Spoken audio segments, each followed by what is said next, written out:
Right now, we know that the majority of patients who are euthanized, their underlying medical condition is cancer. Yeah. Well, when you know that, then a cancer diagnosis becomes all the more terrifying. And there was that shocking headline in the Telegraph recently of a Canadian woman saying that as she was going in for her mastectomy, she was asked, well, have you heard about euthanasia? In the moment of greatest vulnerability, about to entrust yourself to doctors, to again be presented with the suggestion, maybe you're better off dead. Yeah. This is so chilling. You know, the COVID bonfire of our civil liberties and destruction of the Nuremberg Code and the erosion of the Hippocratic Oath destroyed trust in doctors. Didn't destroy it, but greatly damaged it. I think a lot of people are much more skeptical of doctors and health institutions. And maybe one upside of that is that they might look with more skepticism on this new death agenda. Tell me about one last thing. What's going on in Quebec? It's extremely important to know that Quebec is expanding euthanasia for persons with dementia. Already in the 2022 annual report, 9% of the people who were euthanized had dementia. That's documented in the 4th annual MAID report. And now, in violation of the criminal code, Quebec has announced that they will not do anything about it if someone submits a request in advance for euthanasia. And so the person has to be diagnosed with a capacity eroding condition, such as Alzheimer's. And so you have to have some dementia to qualify to make the advance request, but not so much dementia that you aren't disqualified from consenting. And so this is basically a death for dementia policy that Quebec is ushering in.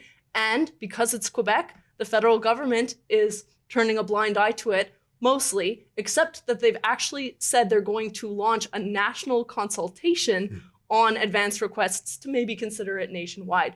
I expect that Quebec will be the first province to euthanize children, and it will be similar. It will be in violation of the criminal code and existing law, where the federal government feels that it cannot possibly intervene upon it, and then a national consultation on perhaps expanding this nationwide.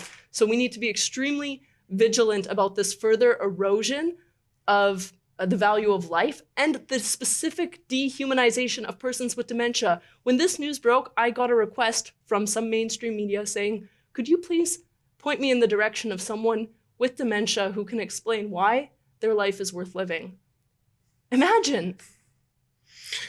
Well, we're in, I won't say we're in new unknown territory, because I'm sure in the course of time we've been here before. I think back to pre-Christian times, pre-Jewish times. I think to the movie Apocalypto by Mel Gibson, which shows what life was like before Columbus landed in America. It was a society built on murder and human sacrifice. I'm sure there were pagan sacrifices in every society, and it took millennia for there to be a consensus that life is valuable, because it was cheap for tens of thousands of years. Going back to prehistory, slavery itself. If you read the Bible, slavery is accepted in the Bible. If anything, there's rules and laws about how to do it in the Bible, in the Quran. And it took centuries or millennia to get out of that, to get to some sort of understanding that life is valuable and life should be protected. And as you point out, it was only a couple of centuries ago that slavery was overturned in a systematic way by the United Kingdom and the British Empire. I think we are in a darker time than has been known since history. I'm saying in prehistory, there was this darkness, but we are reaching prehistoric levels of darkness. I don't know if you think that's too dramatic. Well, this is partly why I feel the need to give myself to this work completely, because it is so crucial that we sound the alarm and that we continue to say this is not normal.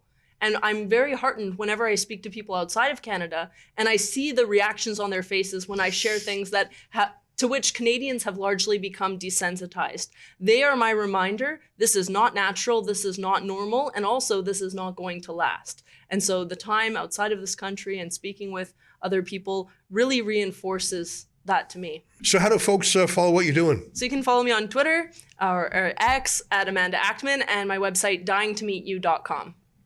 All right, there you have it. That's our show for today. Until next time, on behalf of all of us here at Rebel World Headquarters, to you at home, good night, and keep fighting for freedom. Oh, hi, it's Ezra Levant here in Toronto with an important message because we need your help. Independent journalism in Canada is under attack. Government censors, big tech deplatformers, and the dying legacy media are all working together to maintain exclusive control on the information you receive. They don't want you to hear other voices like ours, and they really don't want you to be informed and to think for yourself. That's why the work we do here at Rebel News is so important. Our on-the-ground reporting, independent news shows, and special content you won't find anywhere else. It's all designed to give you trustworthy information and alternative viewpoints so you can decide for yourself. We don't get government money, and we are not owned by some big global conglomerate. We're funded by people just like you, so please support independent journalism and help us continue our work by subscribing and becoming a Rebel News Plus member today, right here on the page. Go to rebelnewsplus.com. Members get instant access to all of our shows, invitations to exclusive events, and access to our premium content like live event footage and documentaries you won't see anywhere else. Only Rebel News Plus members can join the conversation by participating in the comments section of our new website. That way you can have your say too. More than anything, though, you'll be able to take pride in supporting real, honest journalism, and you'll help our talented team continue to do the work to push back on the establishment. We really can use your help. We need it, in fact. So thank you, and enjoy Rebel News Plus.